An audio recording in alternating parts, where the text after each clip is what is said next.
রং লেখা আর্টের পক্ষ থেকে সবাইকে স্বাগতম। দেখো বন্ধুরা, দেখো আবারও তোমাদের জন্য ফ্রি হ্যান্ডে ড্রয়িং নিয়ে আসলাম। তো ছোট্ট সোনামণি তোমরা যারা আছো এবং গার্জিয়ান যারা আছেন তাদের উদ্দেশ্যেই বলছি যে এইভাবেই বাচ্চাদেরকে ফ্রি হ্যান্ডে ড্রয়িং করাবেন। দেখেন পেন্সিল দিয়ে এইভাবে ধীরে ধীরে আমি এখানে ড্রয়িংটি করছি। এখানে একটু সময় কম যেন লাগে এই জন্য একটু টেনে দেওয়া হয়েছে ভিডিওটি। কষ্ট করে একটু দেখবেন, দেখে এইভাবে ড্রয়িংটি করে নেবেন, আশা করি ভালো কিছু হবে। তো এই যে গাছের যে উপরের অংশে আমি অয়েল প্যাস্টেলে হলুদ দিয়ে দিলাম, সূর্যের পাশ দিয়েও হলুদ দিয়ে দিলাম। নিচে যে ক্ষেত বা সবুজ ঘাসের যে ব্যাপার থাকে সেখানে আমি সবুজ এবং হলুদের যে একটা মিশ্রণ সেটা করে নিব। একটু ড্রয়িংটি দেখলেই বুঝতে পারবেন আপনারা। তো আগে আমি হলুদের যে কাজগুলো সেগুলো আমি করে নিলাম, তারপরে এই যে এইভাবে গাছের যে সবুজ অংশ সেখানে পাতাগুলো সবুজ অ্যাড করে দিচ্ছি, তারপরে নিচে যে ব্লু কালার উপরে লেমন দিয়ে গাছটাকে ফুটিয়ে তোলার চেষ্টা করছি। তো এইভাবেই ছোট্ট সোনামণিরা যদি প্র্যাকটিস করে আশা করি একটি সিনারি বা দৃশ্য সেগুলো তারা অনায়াসে ড্রয়িং করতে পারবে আমার বিশ্বাস। এই যে গাছের নিচের যে অংশে একটু ডিপ কালার দিয়ে দিলাম, তারপরে উপরে দূরে যে গাছগুলো দেখা যায় অনেক দূরে সেই ব্যাপারগুলো সবুজ দিয়ে এইভাবে ফুটিয়ে তোলার চেষ্টা করছি।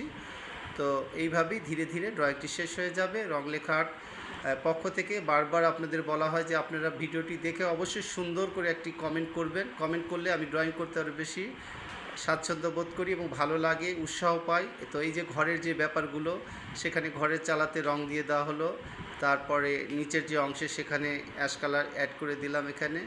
তো এইভাবে ঘরটিও কমপ্লিট হয়ে যাবে। তারপর বর্ডার পেন্সিল বা সুতা পেন্সিল যেটাই বলেন না কেন সেটা দিয়ে ড্রয়িংয়ের যে ব্যাপারগুলো থাকে সেগুলো ফুটিয়ে তুলতে হয়। গাছের যে ব্যাপার সেখানেও দিয়ে দিলাম। এই যে লেমন কালারটি যেটা বলছিলাম, হলুদ এবং লেমনের যে সংমিশ্রণে একটা ক্ষেতের যে ব্যাপার বা ঘাস সেগুলো ফুটিয়ে তোলার জন্য চেষ্টা চলছে রং লেখা আর্টের পক্ষ থেকে।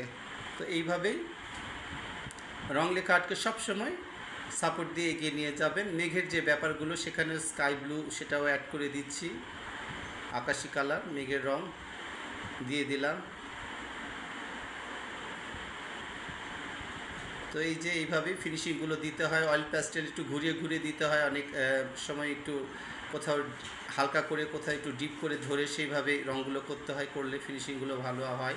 তো এই যে কথাটি বলি আমি বারবার, সুতা পেন্সিল, সেই সুতা পেন্সিল দিয়েই আমি এইভাবে আউটলাইনগুলো দিয়ে দিচ্ছি। আপনারা দেখবেন ভালো করে। গাছের যে ব্যাপারগুলো জিগজ্যাগ করে এইভাবে দিয়ে দিলাম সাইড দিয়ে।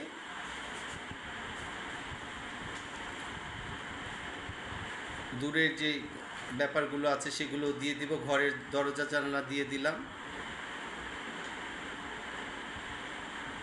আউটলাইনগুলো দিলে ছবি অনেক সুন্দর এবং ভালো লাগে। দূরের যে গাছগুলো সেগুলো দিয়ে দিচ্ছি। তো বন্ধুরা, ড্রয়িংটি কেমন হলো অবশ্যই জানাবে এবং রং লেখা আর্টের পাশেই থাকবে।